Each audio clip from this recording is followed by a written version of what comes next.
Alright guys, we are going to work on trig values again today. Last time when we met, my 8A classes struggled with this a little bit, and so I came up with a new format thinking maybe this would help, and it seemed to work better with the B-Day classes. So we're going to post this and, do a few of these together, and then the rest of it you will do on your own. Okay, so on this chart, we're going to start with our 45-degree angle, and we're going to find a coterminal, and that coterminal needs to be between 0 and 360 degrees, or if the angle I'm given happens to be in radians, your coterminal should be between 0 and 2 pi.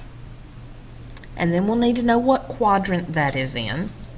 Okay, so to review the quadrants real quickly here. Now, on a coordinate plane, this is quadrant 1, quadrant 2, quadrant 3, and quadrant 4.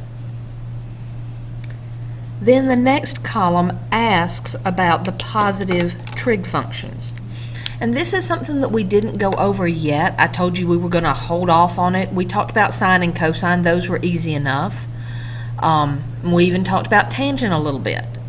But what I want to do is talk to you about all 6 of these trig functions and how to know in quadrant 2 whether the sine is positive or negative, or whether the cotangent is positive or negative. And that's going to vary depending on which quadrant you are in. So here's how that works.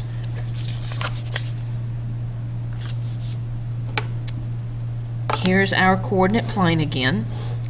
In quadrant 1, there's an A. Quadrant 2 is S. Quadrant 3 is T. And quadrant 4 is C. Now that stands for all students take classes. And that helps me know which trig functions are positive in each specific quadrant. Here's what I know. In quadrant 1, the A stands for all. So all 6 trig functions are positive. Okay, so that means the sine is positive, the cosine is positive, tangent's positive, so are the cosecant, secant, and cotangent. In quadrant 2, the S is for sine, but you've also got to get the reciprocal there. So the reciprocal for sine is cosecant. Those 2 are positive. All of the others in quadrant 2, they are negative.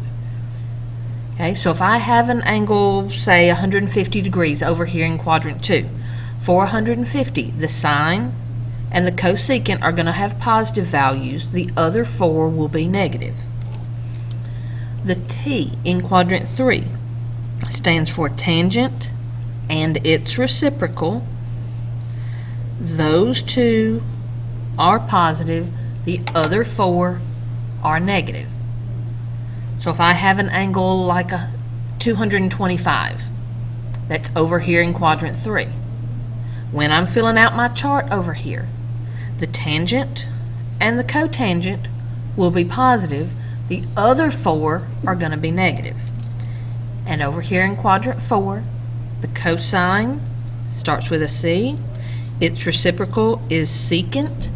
Those 2 are positive. The others are negative. So if I have an angle in quadrant 4, like a negative 30 degrees, negative 30 degrees is over here.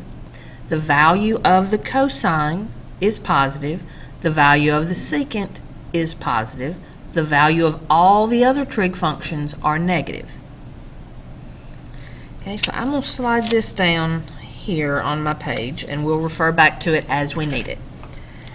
Okay, so to start filling out this chart here, for 45 degrees, I want a coterminal angle. Well, my coterminal has to be between 0 and 360. Well, this already is, so I'm just going to rewrite 45.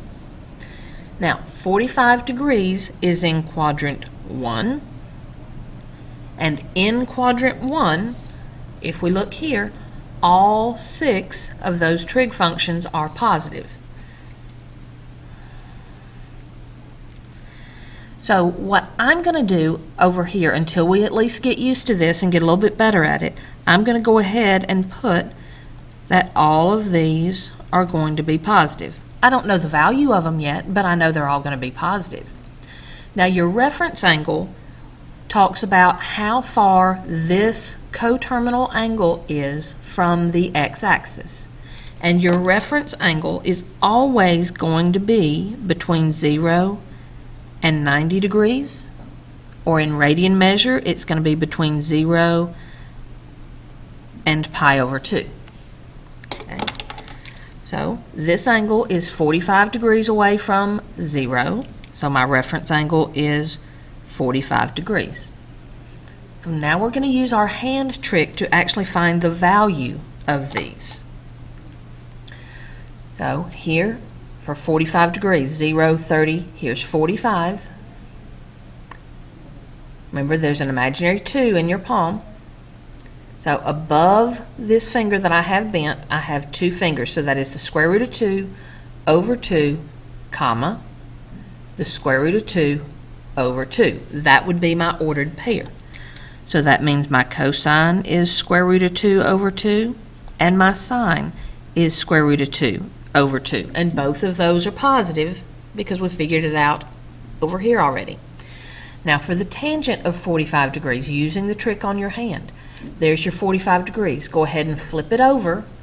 Well, you have 2 fingers above, so that's the square root of 2 over the square root of 2. There's no number written here on the back.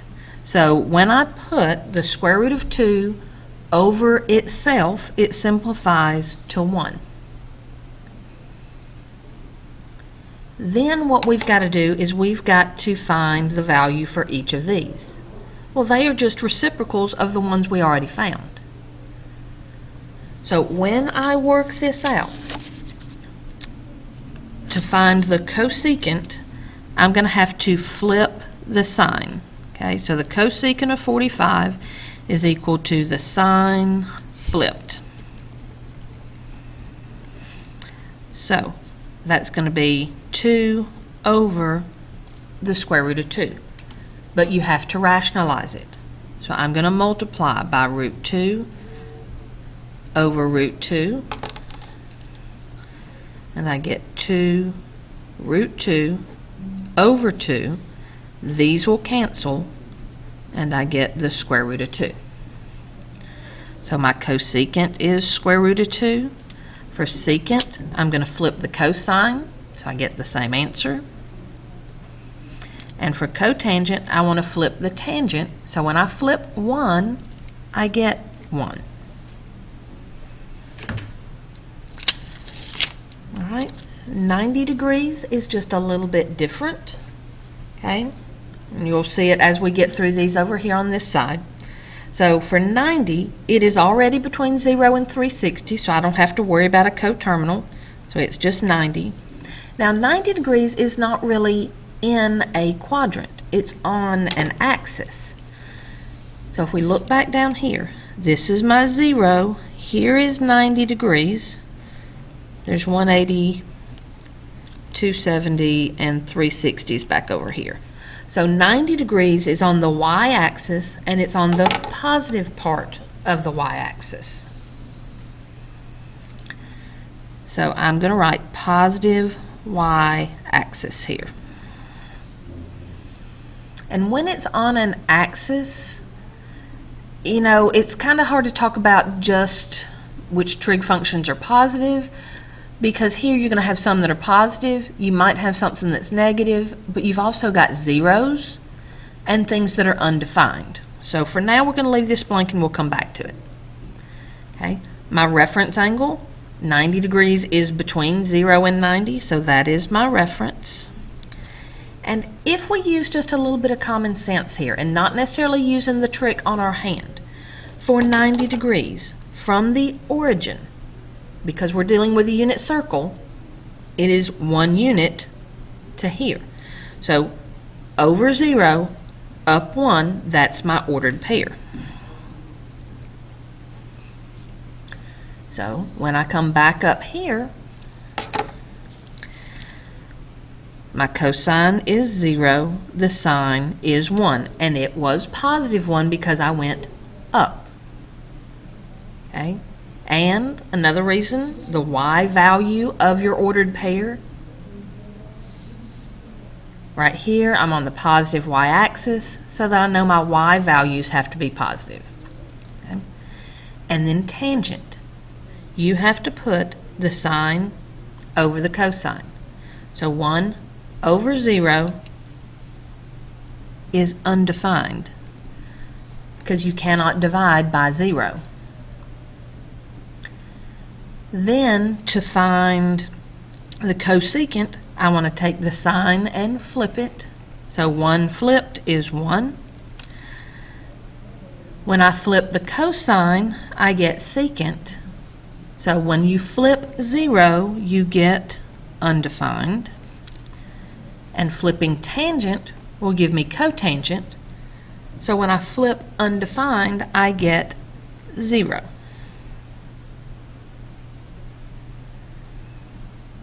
All right, one, maybe two more of these. Let's skip down and do 3 pi over 4. Okay, for the coterminal angles, 3 pi over 4 is already between 0 and 2 pi.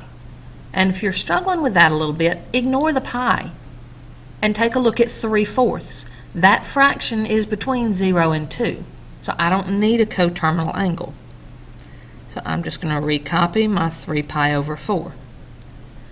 And then you've got to figure out where that is on your circle. The more of these you do, the better you'll get at knowing where those radian measures are.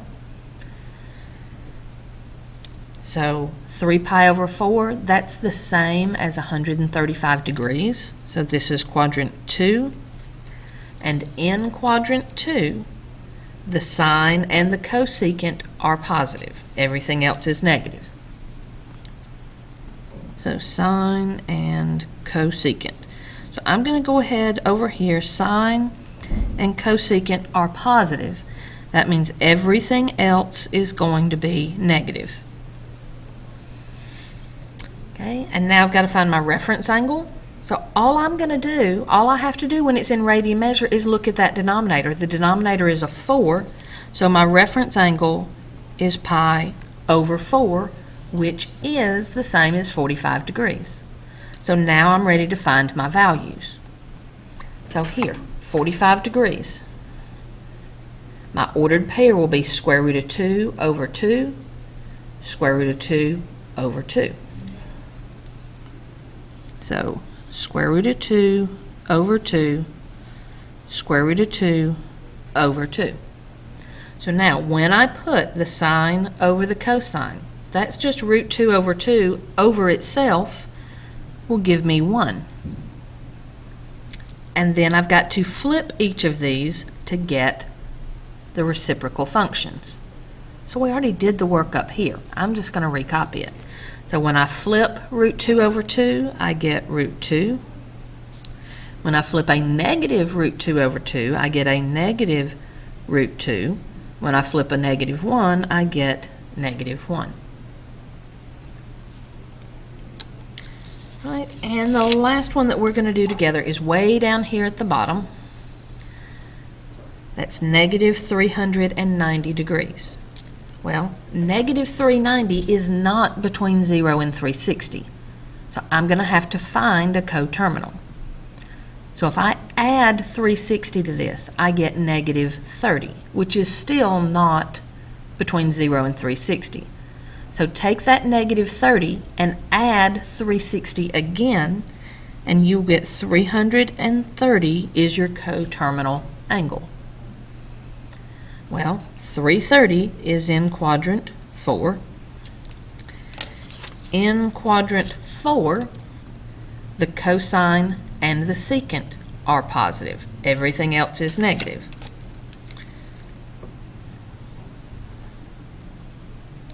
So I'm going to go ahead and come over here and mark my cosine is positive. The secant is positive. Everything else is going to be negative. Okay, right here I need a reference angle. So I need to know how far is this coterminal angle from the x-axis. So how far is this from 360 degrees? It is 30 degrees away. And then I'm ready to find my values. So here, this is 0, 30 degrees. Your ordered pair is going to be square root of 3 over 2, comma, square root of 1 over 2, which is 1/2. So my cosine is square root of 3 over 2. The sine is 1/2. And then we've got to do a little bit of work to rationalize that.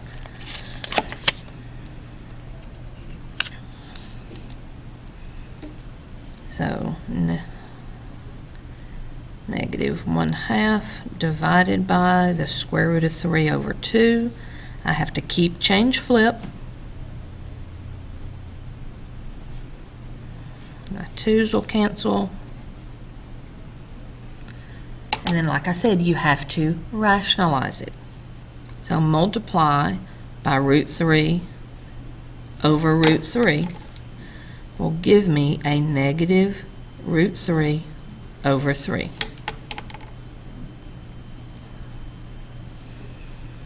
And now, to get the cosecant, I flip the sign, so I get negative 2. I have to flip this one, this cosine, to get the secant. So when I flip it, here's what I end up with. But you have to rationalize it. You can't leave it like that. So multiply by root 3 over root 3 gives me 2 root 3 over 3.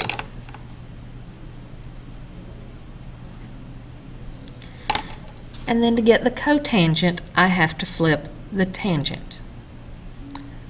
Well, here's what my final answer was for my tangent. But if I back up just a step or two, this is the same thing. It's just in a different format because I rationalized it. If I take this one and flip it, I'm done. So I'm going to go ahead and do that. When I flip this, I get negative square root of 3 for the cotangent. Right? So now the rest of this sheet is what you guys should be working on in class today.